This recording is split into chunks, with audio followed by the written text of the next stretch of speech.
Well, hey guys, I am so excited for today. I'm excited for this series. It's the last week of the series called The Church. Last week, if you're here, you heard Pastor Clint give just an amazing message, just like Pastor Rodney said. Actually, me and my wife had the day off last week, and we still came to church because we knew it was going to be a great word, and it was just so impacting to us. And so I encourage you, if you haven't listened to it, go back and take a listen. But one of the things that Pastor Clint talked about was what we call the 1-to-4 ratio. Now, that's one of those things, terms that we as a staff, as leadership kind of look at and we hold dear to. I know it sounds a little strange, but basically the 1-to-4 ratio says this, that for every one person committed, we know that there'll be 4 people connected. Okay, for every one person committed, 4 people connect. And so let me illustrate that out for you. So a few years ago, we had a young man who started coming to our student ministry. And he would just come along with his friends, and he started to get to know Jesus. He actually gave his heart to Jesus here in our student ministry. He came on our 252 internship program and started interning at the church, all the while his family did not go to church here. In fact, his dad was a self-proclaimed atheist, didn't believe in God, but here he was. And so after a few months of this going on, after seeing this transformation, his family, his mom, dad, and sister, 3 others, decided to start to come to church just to visit. And then they would come back again to visit, and they keep coming back. And eventually his dad, who was an atheist, gave his heart to Jesus here in this very church. Come on. He got baptized here. Their whole family started attending here. In fact, his dad, Scott, is actually one of our head ushers. Serves here every weekend, serves multiple times on a weekend, and is one of my good friends. Even though last week he cheered for his Packers, who played against my Cowboys. And so even though I love him, I question his salvation just a little bit.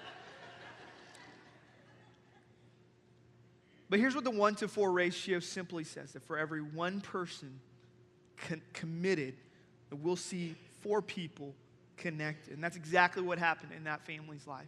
And so I know that sounds kind of businessy, but for us, it's something we hold dear to. And if you're taking notes, here's the very first and most important thing I want you to know is this, that to people who don't know God, connection is more basic than Christ. Connection is more basic than Christ. Now listen to me very clearly. Hear what I'm saying. I'm not saying it's better. I'm not saying it's more important. I'm just saying it's more basic. Okay? So for example, if I'm just a complete stranger, I don't go to North Church, and I meet my friend Zach, you know, it's easy for me to say, it's basic for me to say, hey, you know what, I like Zach, he's a nice guy, I guess I'll visit his church. That's much more basic than to say, you know what, this Jesus guy who was born of a virgin, lived a sinless life, died on a cross, rose again 3 days later, oh man, he's totally cool. That's a harder leap, especially for an unchurched person. So it's more basic to be connected with someone that they can physically see and touch than Jesus. Now, once they make that connection and then they start coming, man, their life is transformed when they get to meet Jesus for the first time. And so, as we look into this at a deeper level, here's what I kind of want to throw out to you. Because we as the church play an important role in the eternal souls of people, right? There is no force more powerful for the kingdom than the church. Jesus has commissioned us, you and me, the church, to be the hands and feet of Him in this world, to go out and to make disciples. That's what we're put on this planet to do. And there's no greater cause, there's no greater source of hope than the church. And so, as I was studying the church, I came across this statistic. This study was done, and it found out, for those of you guys taking notes, that of all first-time guests at any church, on average, 12% of them would get casually involved. Of all first-time guests, 12% will get casually involved, and 4% will get committed at a deeper level. 4% will get committed. Right? And so I want to kind of game that out a little bit, if that's okay, all right? We're going to do some math in church, and no, that's not a sin. Okay? So let's imagine every weekend at North Church we had 3 new people coming through our doors. Okay? So in 1 year, that's 52 weeks, we'll have how many people? 156. I had to look down at my notes to get that number right, okay? Don't feel bad if you're like, I don't know. 156 new people every year. Let's just imagine that's a number. I'm not saying those are actual numbers. I'm just saying this is the numbers we're working with. So if that were the case, then we know that of that 156 people, 18 will get casually involved in church over the course of that year. And 6 will become committed at a deeper level. But here's the number I want you to notice. 132 will never get connected here. 132 eternal souls will never get connected here. And if that doesn't bother you, I don't know what would. That is important for us to know. And these are just averages. We get to change that. We have an impact on that. But all of us are called to this mission of the church. Right? There is no clergy lady thing here. There's not people who are on staff who do all the... No, it's all of us. We're all called to this mission. Let me change direction just a little bit. So me and my wife, Hope, we were hanging out at this place called Blue Garden. How many of you guys have heard of Blue Garden here in the city? Okay. It's kind of this cool spot. You go there, and there's like food trucks all over. You go in. It's kind of like an outdoor food court, basically. And so we went up to this food truck. I got some chicken. I'm walking away, and as I was walking away, I saw on the truck that it said Psalm 23 on the side of the truck. And I tapped my wife, and I said, hey, babe, look, they must be Christian. They got Psalm 23 on their side. And my wife just kind of looks at me. She's like, yeah, probably not. And I sat there while I'm eating my chicken. And I was like, you know what? Like, how could I know if they're Christian or not? Like, Psalm 23, just to put it out there, is just one of the most popular passages in all of Scripture, right? Like, there's a few of those, right? There's Psalm 23, there's John 3:16. Everybody knows it, right? If you've been to a funeral, you know Psalm 23, right? If you watch WWF growing up, you know John 3:16. Stone Cold Steve Austin. Some of y'all know, okay? It's just like if the Scriptures were an anthology, those few passages would be like the greatest hits. Everybody knows it. You know, if I walked up to you, I'm a huge Coldplay fan. If I walked up to you and I said, you know, are you a Coldplay fan too? And you're like, yeah, I'm a huge Coldplay fan. I'd be like, okay, what are some of your favorite songs? And you're like, oh, I love Adventure of a Lifetime and Clocks. I said, well, you know, everybody knows those songs. Like, those are Coldplay's like greatest hits. Like, but what are the other songs that you know? And you didn't know songs like Parachutes. If you didn't know songs like Spies or Swallowed in the Sea, some of y'all looking like, what is he talking about? Like, if you didn't know those are like the deep tracks. Like back in the day when you bought entire CDs, not just one song. Like, those are the deep tracks. And if you're a real fan, like not a casual fan, but a committed fan, you know. You know, there's some people who call themselves believers, and they may be good-hearted believers, right? And they say that their favorite book on Facebook is the Bible. But all they know is like the greatest hits. They don't know the deep tracks of Scripture. I want to challenge us and look at a deep track of Scripture today. Okay? Something deep. And if you've read this passage before, I promise you, if you're reading through the book of Luke and you came across this one, you are confused, right? Like, it is one of those passages you're like, what did I just read? And so we're going to look at this together, and it's going to be a little bit challenging, but I want us to stick together on this, okay? So if you have your Bibles, Luke chapter 16, we're going to look at verse 1 through 13. Luke 16, 1 through 13. Now, this is Jesus speaking. He also said to the disciples, there was a rich man who had a manager, and charges were brought to him that this man was wasting his possessions. And he called him and said to him, what is this that I hear about you? Turn in the account of your management so you can no longer be manager. So basically what's about to happen is this owner, this rich man, is about to fire this manager for poorly managing his property. And so basically he says, hey, I want you to go ahead, put all your accounts together, bring it to me so that I can go ahead and let you go.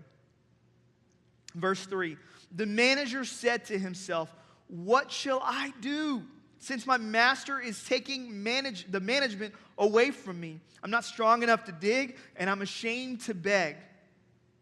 And then he says this, I have decided what to do. Literally, I know what I'm going to do. So that when I'm removed from the management, people may receive me into their homes. Now, I want you to pay close attention to what's happening here. He's not trying to save his job. He's saying, hey, I know what I'll do so that I can kind of ensure my future once I get fired from here. And so this is what he does. So, summoning his master's debtors one by one, he said to the first, how much do you owe my master? He said, 100 measures of oil. He said to him, take your bill, sit down, and quickly write 50. Now, do you see what's happening? He calls this guy who owes his master 100 measures, and he cuts him a deal. And he says, you know what? Now you only owe 50. Like, he gave him a 50% discount. Like, I wish this guy managed my student loans. Like, come on, Jesus. Verse 7, then he said to another, how much do you owe? He said, 100 measures of wheat. He said to him, take your bill and write 80. So not quite deep as 50. Verse 8, the master commended the dishonest manager. Now, if you're Jesus' original audience, your minds are just blown. Like, why would Jesus put these words in his mouth? Why would he speak of this person as the owner would look at this guy and commend him? Literally, the word means to praise. He praised the dishonest manager for his shrewdness. Now, that's a word we don't use a lot. Like, how many times after a Thunder game do you say, oh, man, Russell Westbrook was just so shrewd today? Like, never. It's just not a word we use. It simply means that he was wise, that he was cunning. So the master praises this dishonest manager for his cunning, his wisdom. And then Jesus says this very peculiar line. He said, for the sons of this world are more shrewd in dealing with their own generation than the sons of light.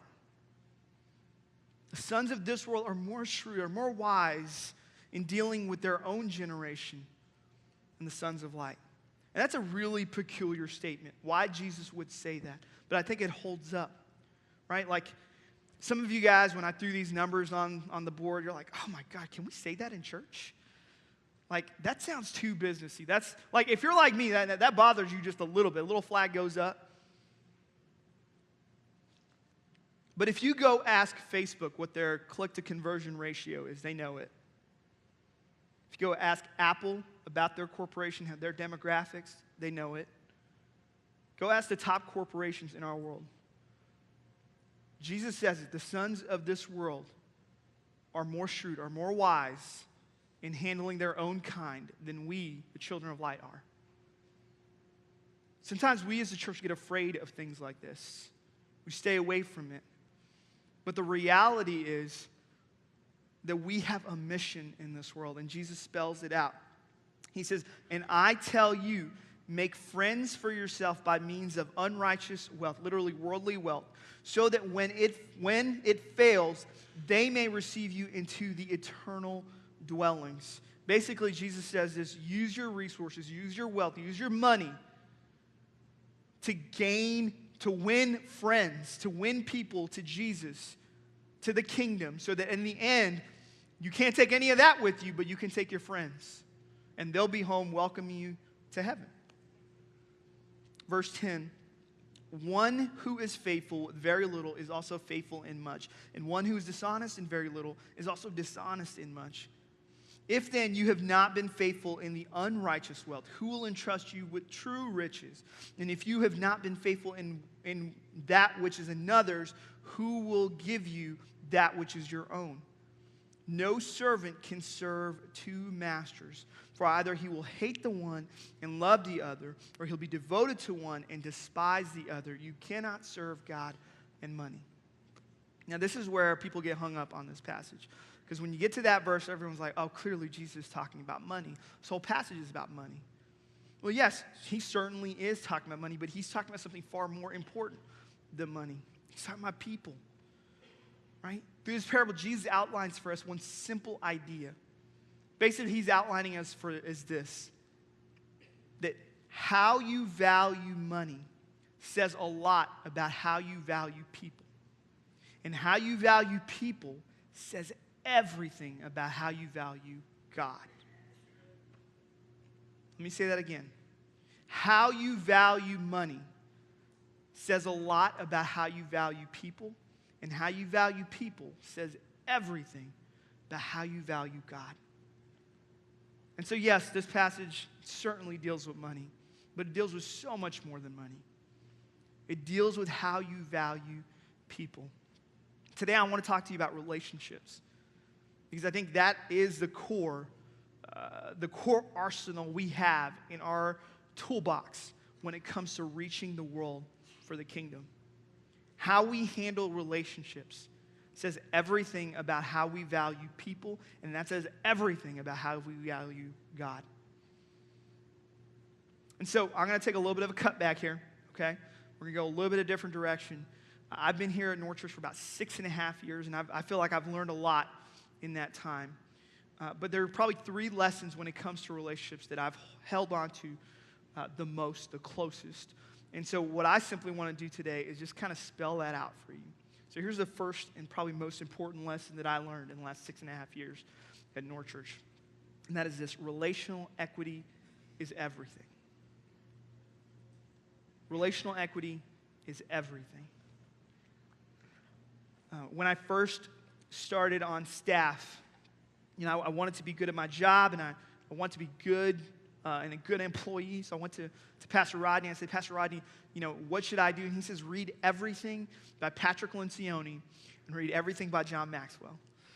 And he gave me this book. It's called Developing the Leader Within You by John Maxwell. And within the first few chapters, John Maxwell outlines this principle called relational equity. And I just want to spell it out for you. So this is not original to me. This is kind of John Maxwell, right? And basically what he says is this. He says, imagine a bank. And let's just say this is your bank, okay? And let's say you put in your bank $100. Now I'm going to ask you a very simple question. What is the most amount of money you can pull out of your bank? $100. Right? What would happen if you were to pull out $101?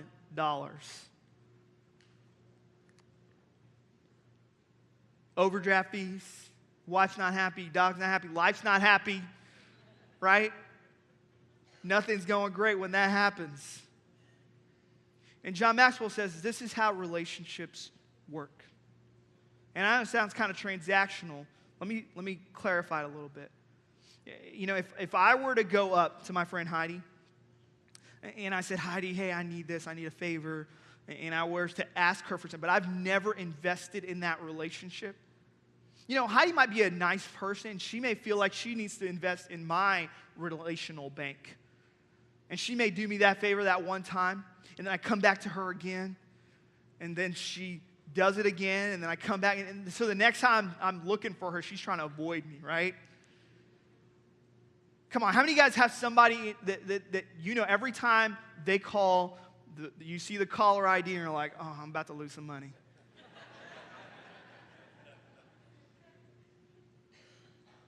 That's relational equity. If you've never invested into someone, you can never take out, you can only take out as much as you put in. And I know that sounds a little bit transactional, but let me illustrate a little bit further. So when I first started working at North Church, basically it was just me and several guys who were all around my age, all kind of came on staff all at the same time. Basically, we were like Pastor Rodney's youth group. And we needed somebody to come and kind of take us under their wing and guide us and help us grow up into being men. And a person that helped me along the way and did that for me was Pastor Clint. And Pastor Clint played a big role in my life. But one of the stories that I can never forget, that I will always kind of think back to, was early on in my time here, Pastor Clint decided to take all of us young men out shopping for shoes.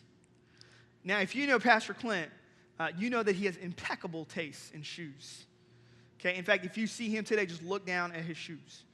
He's got a good pair on even today. Okay, and so we go shopping for shoes, and I found a pair that I liked, and I got Pastor Clint's approval. He gave me a thumbs up. I walk up to the counter, and I'm about to pay. I pull out my wallet, and Pastor Clint stops me. He says, "Hey, man, let me get that for you."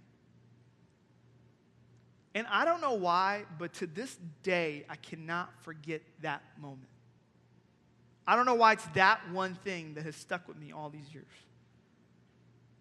But I realized something. I mean, it wasn't an expensive pair of shoes, like $30. But I realized something. That this person is not looking to take out, he's looking to invest. And he's always continued to invest. Pastor Clint's always believed me. He's the reason that I've grown here. He's the reason I've married the person that I've married. He's believed in us more than we believed in us. And to this day, Pastor Clint can walk up here and ask me anything, and pretty much anything I would do for Pastor Clint. But can I tell you something interesting about Pastor Clint? He rarely does ask for very much. In fact, most of the time, he's looking to pour into me. He's looking to invest in my life. Relational equity is everything. You know, there's some relationships in your life right now. Maybe that coworker that you sit across from, and you're wondering why they're so angry all the time, they're so crabby. Maybe it's because no one's invested in them. And if you would just take an extra second and invest in them, however that means for you, that would change the outlook of their day, of their week, of their life. Maybe it's your spouse. Maybe there's a long time since the last time you invested something. Maybe you've only taken out. Maybe it's time to invest in that relationship. All of us have those relationships that we are called to invest in. The book of Proverbs says this: a generous person will prosper. Whoever refreshes others will be refreshed. Relational equity is everything. Here's number 2, if you're following along. Number 2 is this: authenticity is everything. Authenticity is everything.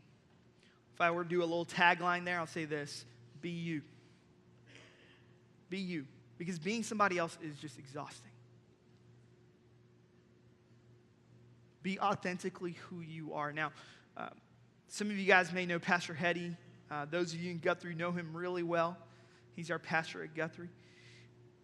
And if you know him, you know he's like the most happy, positive person on the planet. He's just always happy. In fact, Monday morning, every Monday morning we have our staff meeting. And so we come in at 8:30.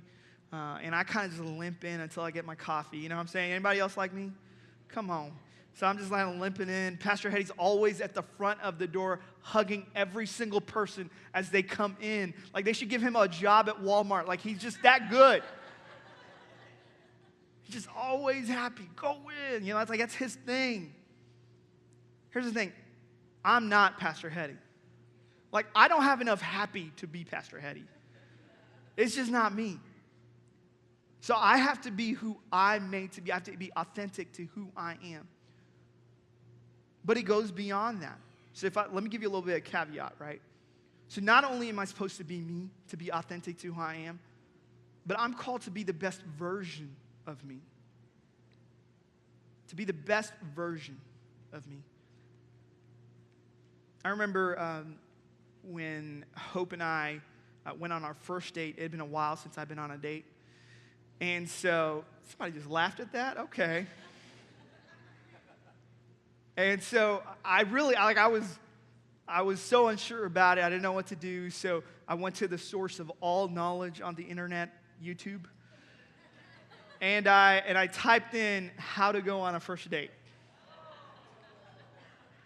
Y'all Owen over there, let me tell you, it worked. I have a ring on, okay?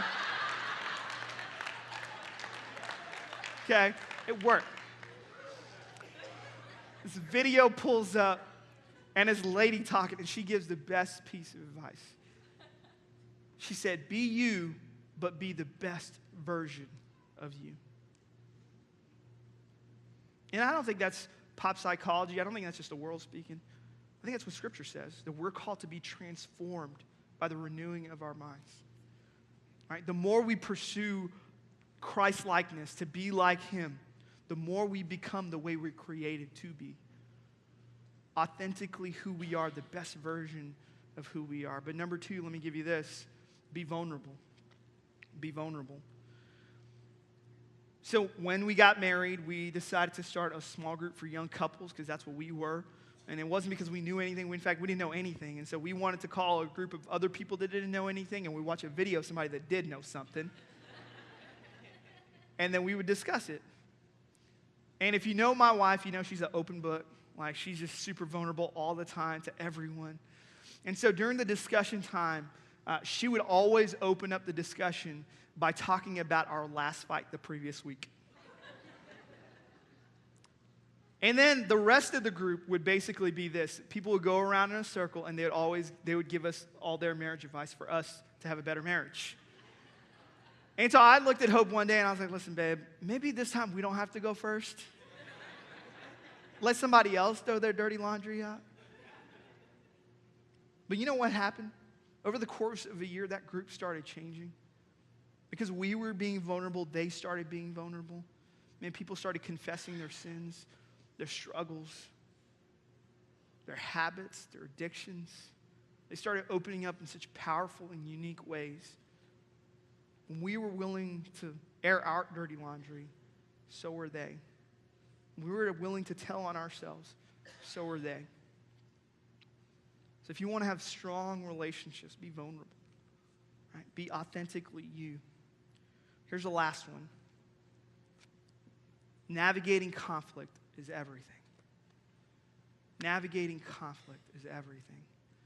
Now, if you know me, you know I hate confrontation. Like, it's just not me. Like, I see a problem, and I do one of these, like, oh, that's not my problem. You know, that is not me. But luckily, I've had leaders in my life for the last 6.5 years who said, you know what, let's turn you around, and you need to walk towards that problem. And so many times in our life, we see problems, we see people, and we call them problems. And instead of helping or dealing, we walk away. Because we don't want to get messy. We don't want to get dirty.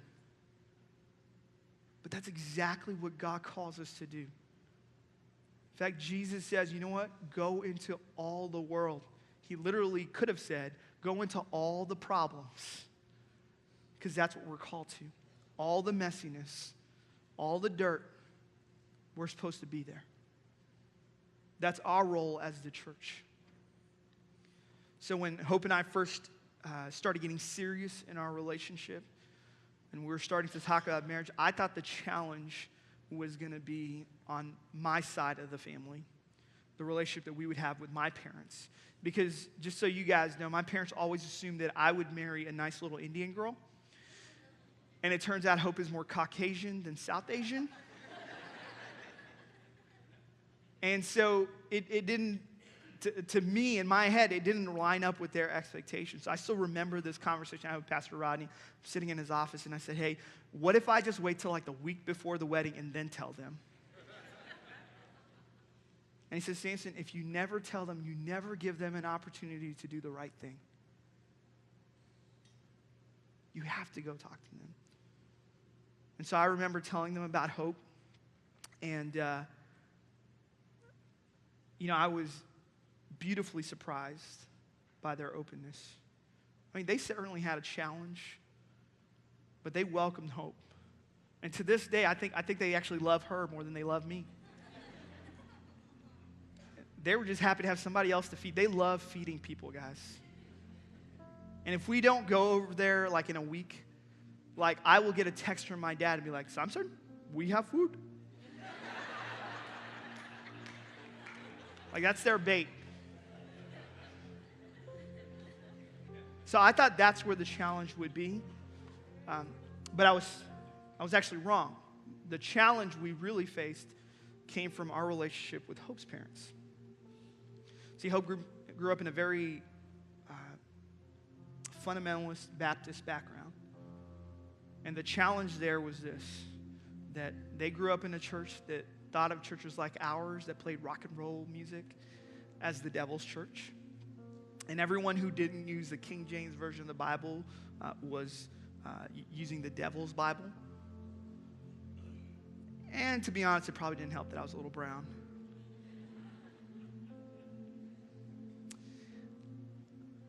And so when they found out that she was going to marry the devil's pastor, that did not sound like something they wanted to be on board with. 2 weeks before our wedding, Hope got a phone call from her dad. And he basically said some things that no dad should ever say to a daughter. They didn't attend our wedding. And we knew that was going to be a challenging relationship. About a year later, last Christmas actually, Hope got a phone call from her dad.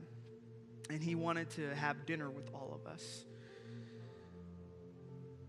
And I got home that day. I could tell there was something wrong. And I said, babe, what's wrong? And she explained to me that her dad called and she doesn't know what to do and how to handle it. And I said, listen, let me talk to him first. So I picked up the phone, called him. And I said, hi, this is Samson. I'm your son-in-law. We hadn't talked yet. And I said, hey, I know you wanted to have all of us over for dinner, but I think it'd be better if you and I were to meet first, since you guys didn't attend the wedding, and I just want to be on the same page, and I just want us to talk man to man. Is that okay? And he said, sure. I hung up the phone, and I said, oh, Jesus, what am I going to do? And so I went to my version of what I call the relational Yoda. That's Pastor Clint. And I said, Pastor Clint, what do I do? And he helped me walk through that situation. He said, hey, there's two things that you need to remember. One, you need to protect whatever possibility of a relationship that Hope can have with her family. So whatever you do, preserve that opportunity. But two, protect your wife. No matter what you say, what you do, protect your wife in that conversation. So walked into that conversation. We met the day before Christmas Eve at the Penn Square Mall food court. The worst place to meet anyone. I walk up there to the food court, stuck out my hand to shake his hand. He shook my hand. The very first words that he said were, you know, you look nicer than I thought you would. I really didn't know what that meant. I took it as a compliment. We sat down together. And I wish I could tell you that it was a pleasant conversation from there. It wasn't. For the next 20 minutes, he basically berated my wife. And I just stopped him. And I said, listen, I'm going to stop you right here. I just want to tell you that if the roles were reversed, and if you were saying the things, or if I was saying the things that you were saying about your wife, you probably wouldn't let this conversation continue. So if we see a potential in this, let's change the course of this conversation. And let's talk about something we can agree on. And so we did. And the next morning, we had breakfast with her family for the first time. Now, I wish I could tell you that relationship has healed. It's not. It's far from healing, but perhaps that's a start to the process. But I do know this, that if I didn't go into that conversation willing to navigate the conflict, then we would never have the possibility of a relationship. Can I tell you, relationships are the most important tool in your arsenal to reach the world for Jesus. How you invest in others, how authentic, truthful, vulnerable you are to others, and how willing you are to navigate the messiness of life with others will say everything about how you value people, and how you value people says everything about how you value God. And there's some of us in this room, and you have some relationships that you're still trying to figure out. Some relationships that you haven't invested in for years. Some relationships where you've been so fake, you've never been your true self with that person. Some relationships that you've been sitting on a conflict and never willing to talk about it. Some could be with family, some could be with friends, coworkers.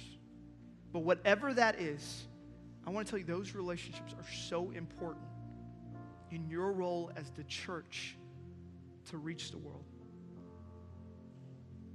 Those are the people that not only need to hear the gospel, they need to feel the gospel from you.